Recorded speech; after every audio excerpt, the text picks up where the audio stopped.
Durante muchos años, especialmente en la década de los 60s y 70s, se estableció un tráfico regular de indocumentados entre las poblaciones de Codazzi y Manaure en el Cesar, con Machiques en Venezuela, a través de la serranía de Perijá, montes divisorios de los dos países. Estos montes divisorios se encuentran completamente deshabitados en el lado venezolano, lo cual, sumado al apogeo económico de Venezuela, propició la aparición de los maleteros, colombianos cruzadores de trochas, quienes, a pesar de la naturaleza agreste, altas montañas, bosques tropicales, las comunidades indígenas primitivas y el riesgo de animales salvajes, iniciaron la explotación comercial de esta vía fronteriza en busca de la ganancia necesaria para lograr el diario sustento. Así nacieron los maleteros de café, telas, ropas, zapatos. Posteriormente, el que traería sierras eléctricas, los repuestos para maquinaria agrícola y con ellos los indocumentados del agro y campo venezolano. Yo trabajaba con la medicina de ganado que me encargaban aquí en las materas y la medicina de gente. Muchas medicinas que eran más baratas allá se traían allá y se vendían aquí en la ciudad. Y traía también café. También ese café lo pasaba para acá. Lo traía porque me daba vida, era más caro. Pero el café allá era baratísimo y aquí era carísimo. Entonces, ahora no se puede traer porque allá está más caro que aquí. Entonces se acabó esa vida, no se pudo traer más. La medicina no la seguí trayendo más porque entonces ya había mejor vía de penetración. La traían ya era por la vía de carro, ya por Maicao, por Cúcuta, por esa vía. Entonces ya no podía, yo no pude traer más nada. Mejor dicho, que me dejé de traer esas cosas. Traía ropa, por lo menos blue jeans, camisetas, zapatos, que se usaba mucho aquí, el zapato, el Corona, que lo encargaban mucho aquí. La dinámica comercial de la zona fronteriza ha sufrido una serie de fluctuaciones en la última década. Antes de 1982, cuando el bolívar estaba a 17,50, la mayoría del comercio estaba dirigida hacia Venezuela. Nuestros productos como el ganado, las manufacturas colombianas, el azúcar, el café, etcétera, y muchos productos importados eran llevados masivamente hacia Venezuela. Después de 1982, como consecuencia de la crisis cambiaria en Venezuela, trajo como consecuencia que los productos venezolanos en su gran mayoría eran más atractivos importarlos hacia Colombia y por lo tanto el flujo comercial se invirtió. Después de 1989 se ha presentado un equilibrio en el comercio. Muchos productos colombianos son atractivos para Venezuela y muchos productos venezolanos son atractivos para Colombia, lo cual nos ha significado un equilibrio en nuestra balanza comercial fronteriza.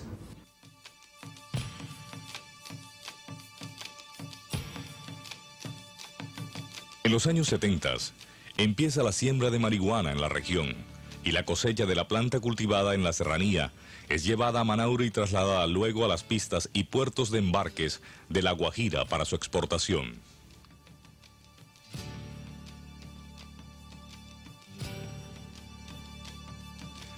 La excelencia del producto de Perijá despierta la codicia de muchos y para satisfacerla se tala la serranía. Desaparece la exuberancia tropical de sus bosques y, como traídos por un nuevo dorado, llegan campesinos de todo el país tras la bonanza verde. Las atractivas recompensas intensifican el cultivo y el comercio de la hierba.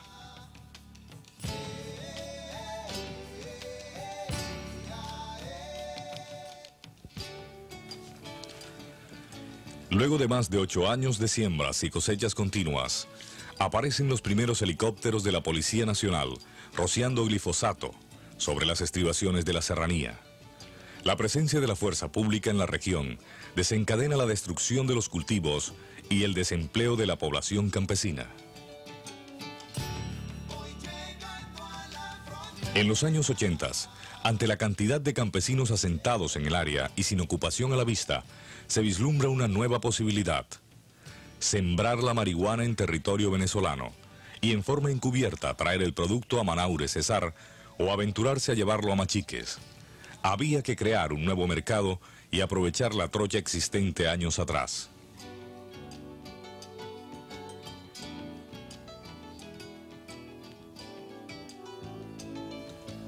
A partir de 1982 hasta 1987, campesinos colombianos convierten el lado venezolano de Perijá, antes un parque forestal, en uno de los llamados mares verdes de marihuana.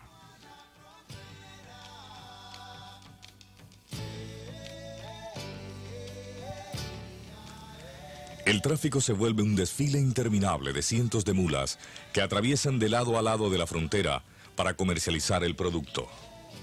Esta situación preocupa al gobierno venezolano y la Guardia Nacional es enviada al área. Los métodos empleados para acabar con el comercio ilícito reprimen brutalmente a los ávidos campesinos invasores que se internaron en tan inhóspita zona.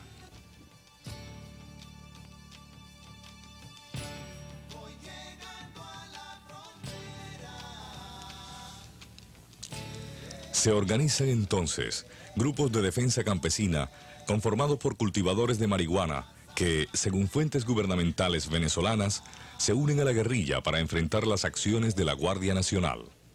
34 muertos y 9 heridos dejó el enfrentamiento entre soldados de la Guardia Nacional de Venezuela y guerrilleros colombianos del Ejército de Liberación Nacional en la frontera colombo-venezolana. Se está investigando, pero se presume que son guerrillas en combinación con narcotraficantes y, según ellos se autodenominaron, aparentemente son del ELN. Las autoridades militares estarán elaborando en cómo contribuimos a reprimir esos brotes de violencia.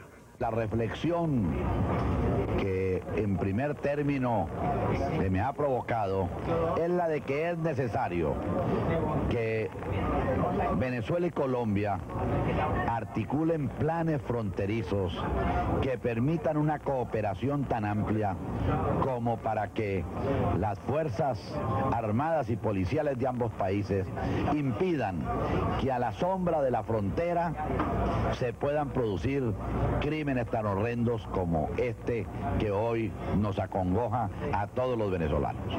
Esta mezcla explosiva desencadena la guerra total. Modernos aviones de combate y helicópteros artillados desalojan la frontera de La Guajira y del Cesar, que comprende la serranía de Perijá y los montes de Oca. Había una finca que llamaban Nuevo Mundo y esa la desbarataron los guardias porque habían unos cultivos más detrás de droga y entonces ellos creían los guardias que esa hacienda eran los cómplices de esos que sembraban esa droga y no. Eso sí fue ahora poquito, ahora desde el 80 para acá, que han acabado esa hacienda, y mataron animales, mataron de todo. Hasta mulas, las casas las acabaron, con bombas y con todo.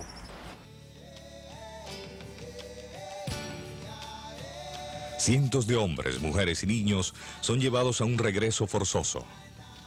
Es una guerra callada e inhumana que el resto del país desconoce. Muchos campesinos inocentes caen víctimas de esta guerra fratricida. El verdadero duró todo un día, eso comenzó a las 11 de la mañana y terminó en la noche, tiroteando todas esas montañas. Las casas las tiraban, que los ranchos que eran de cinta estaban pasados de las balas. Cuando venían los helicópteros, eso fue una tarde. Entonces, como ellos siempre llegan haciendo tiros por toda parte, por donde caminan, entonces nosotros los oímos. Este programa recoge las etapas de uno de los tantos caminos o trochas tomadas antaño por el viajero o maletero en su búsqueda de bienestar económico y que sirvieron como preludio a las circunstancias de violencia ya descritas.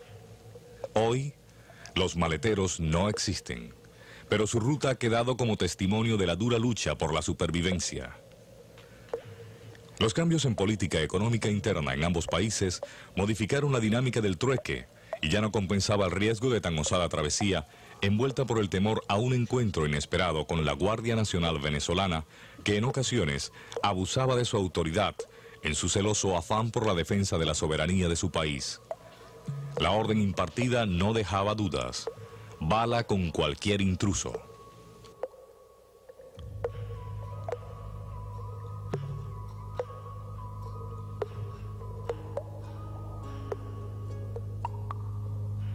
4 periodistas de Telecaribe: Auriestela Rodríguez Molina, presentadora de televisión; Jaime Gómez Vázquez, director del proyecto Corpes Telecaribe; su asistente, Adriana Sarmiento Santos, así como el camarógrafo Julio Charris Gallardo, se atrevieron a emprender un arriesgado viaje y penetrar en la serranía de Perijá pese a las advertencias de los campesinos de la región. No saldrán vivos.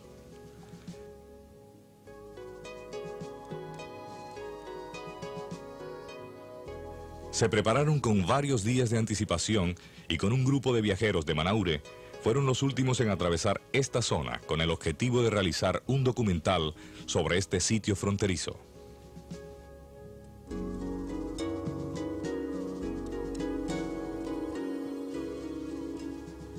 Emprendieron su casi mortal aventura a las 9:45 de la mañana del jueves 18 de enero en el sitio llamado Sabana Rubia, desde el que se divisaban un panorama amplio y claro con una temperatura de 5 grados aproximadamente, una altura de 3.300 metros sobre el nivel del mar y una vegetación de páramo en esa zona montañosa. Los blancos picos de la Sierra Nevada de Santa Marta al frente, Valledupar abajo y el lago de Maracaibo al oriente convierten el lugar en un verdadero balcón turístico.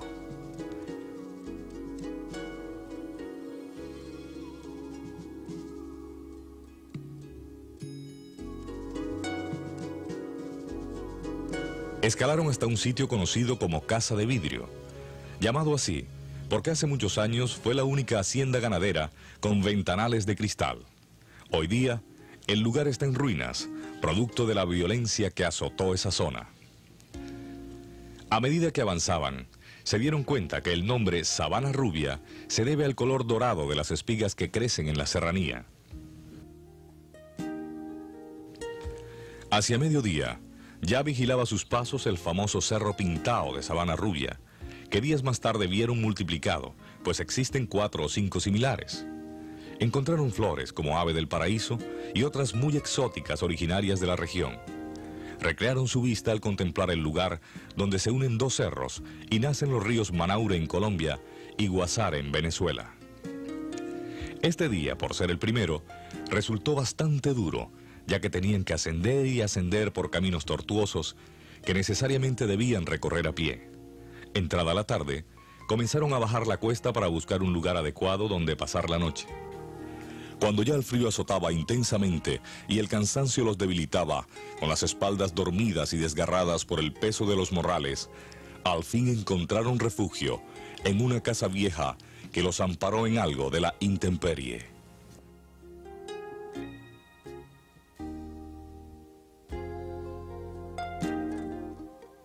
Iniciaron la jornada a través de matorrales llenos de espinas, cruzaron el cañón de Nuevo Mundo con las aguas del río Apón abajo, y abriendo camino con machetillas por matorrales secos en cerros que habían sido quemados y donde todo era cenizas. Cortaron camino desafiando por vez primera las aguas heladas del río. Durante 4 horas se desplazaron en medio de grandes rocas lisas de diferentes formas y colores hasta llegar a un lugar propicio para acampar a la misma orilla del Apón. Eran las 4 de la tarde y se cumplía una faena de 8 horas.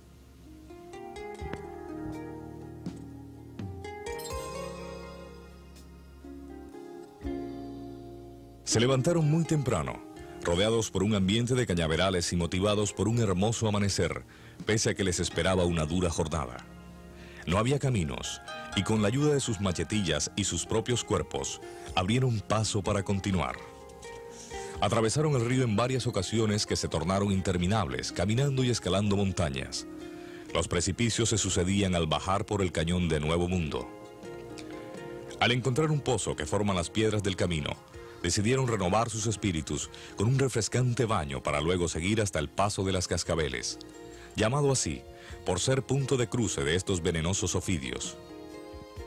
Y llegaron a la falda de una inmensa montaña totalmente quemada, desde donde divisaron lo que pudo ser su único trofeo de caza, un intrépido venado.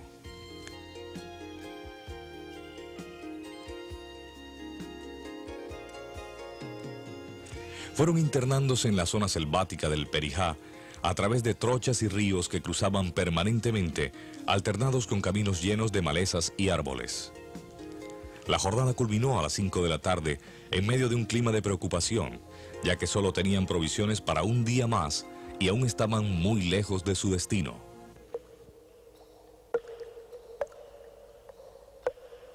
Esa mañana de domingo, encontraron una gigantesca gruta a orillas del río llamada Piedra de la Virgen. Allí se adora a la Virgen del Carmen y el viajero que transita por ese camino le deja ofrendas, flores, crucifijos, hechos de caña, dinero y otros objetos símbolos de su fe. Rezaron al pie de la estampa y entre osamentas, pues este es un sitio conocido como lugar de ejecución de los diferentes grupos armados que existieron años atrás. El resto del día continuaron la extenuante caminata por trochas y al borde de profundos precipicios que producían vértigos. Se suponía que este era el último día de la expedición, por lo cual la situación se tornó dramática.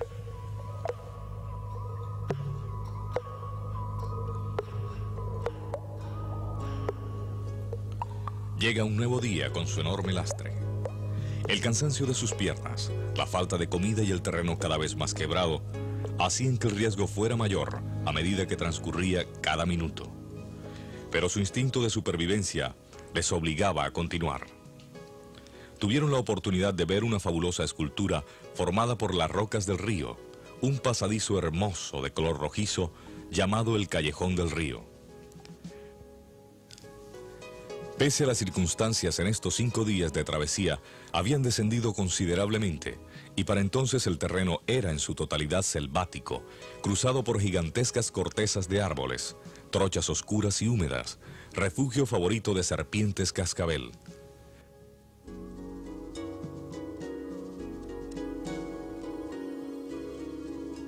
Caminaron hasta bien entrada la noche.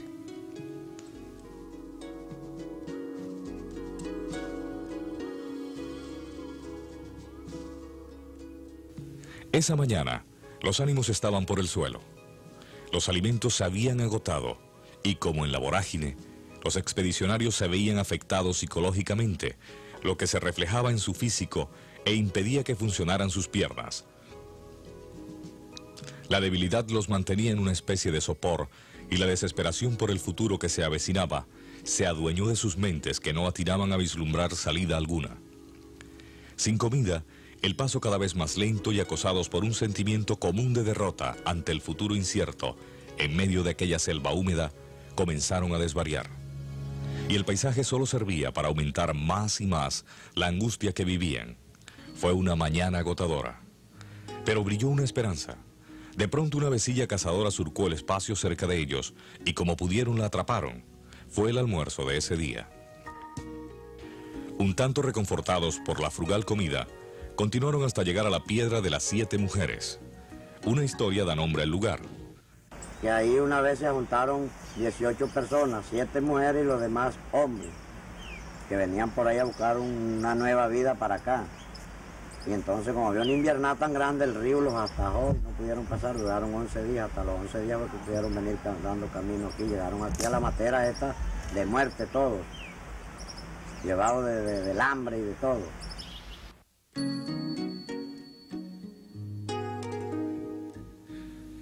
Apenas hubo tiempo para un breve descanso y recuperar fuerzas, y la rutina continuó, caminar y caminar siempre con el mismo paisaje, selva y río.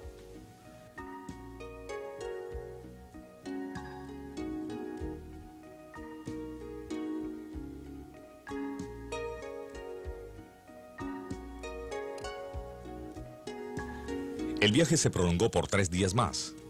El agotamiento físico se hizo insoportable y el hambre no menguaba.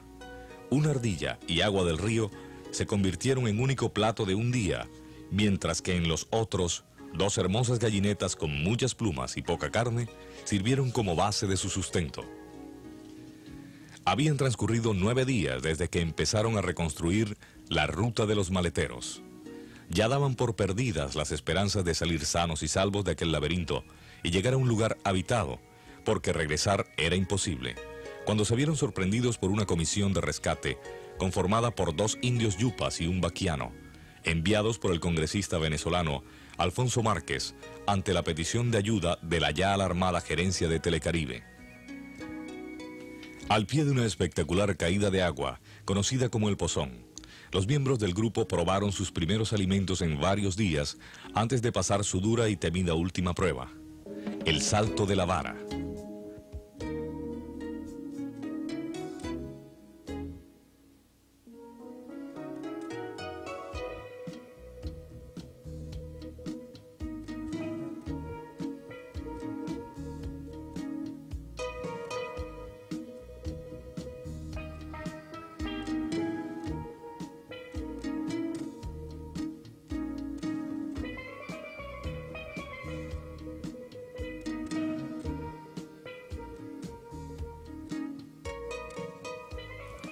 Horas después, tras otra larga caminata, a lomos de las mulas que habían traído a la comisión de rescate, emprendieron el viaje rumbo a Machiques, Venezuela, donde fueron recibidos como osados sobrevivientes de una riesgosa aventura por una zona plagada de peligros en la que la Guardia Nacional Venezolana tiene orden de disparar sobre cualquier bulto movible y el Comando Rural podía ser los blancos de sus armas.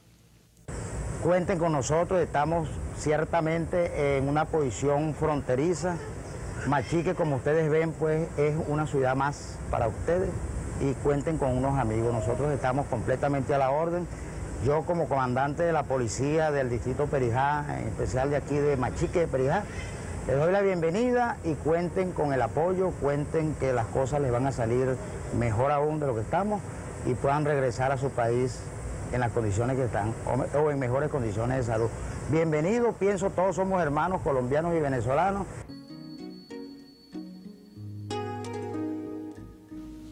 La iglesia envió un mensaje de solidaridad con los periodistas de Telecaribe. Vamos a estar aquí naciones hermanas y vecinas, que el Libertador las quiso una sola nación, y todavía pues con sus sentimientos fronterizos por ahí fuertes, ¿no? Hay que tratar por todos los medios de una parte y de otra, limar las asperezas que nos distancien y fomentar por todos los medios las que nos unen y formar la gran familia, en primer lugar, bolivariana, ¿no? Después latinoamericana. Y el día que Latinoamérica esté unida sustancialmente, no andaremos de mendicantes pidiendo limosna, sino se doblegarán a nuestros intereses, porque los tenemos muchos, de riquezas ganaderas, agrícolas, mineras, que están todas vírgenes sin explotar. Y andamos por ahí pidiendo limosna y no nos la dan, que hemos malgastado lo mucho que hemos tenido aquí en Venezuela, en Colombia menos, ¿verdad? Entonces hay que buscar lo que nos una por todos los conceptos e ir quitando las asperezas que nos distancien y buscar por todos los medios la unión latinoamericana.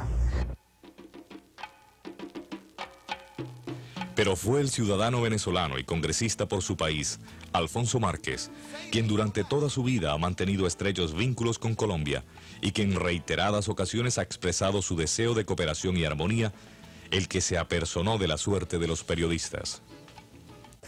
Yo quiero pues desde este importantísimo medio de comunicación social de Colombia llevarle a mis amigos, a mis hermanos colombianos las seguridades de que los venezolanos, al tener que ser solidarios, somos solidarios, y al tener que identificar nuestras propias conductas, así lo hacemos en los momentos que se requieren.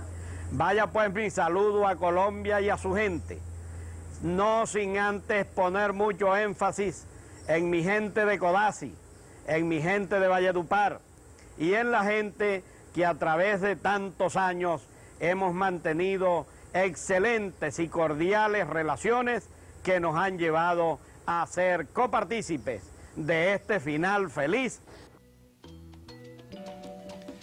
La jornada terminó con la entrega de los periodistas en territorio colombiano y brindando por la unión de nuestros pueblos, hermanos por la geografía, la raza, la música y las costumbres. Gloria al bravo pueblo, oh gloria inmarcesible.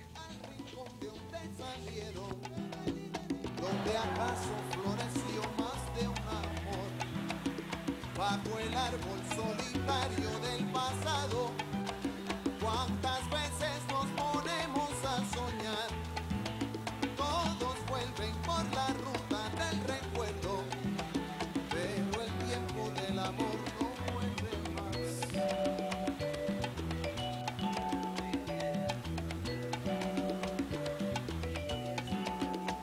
El aire que trae en su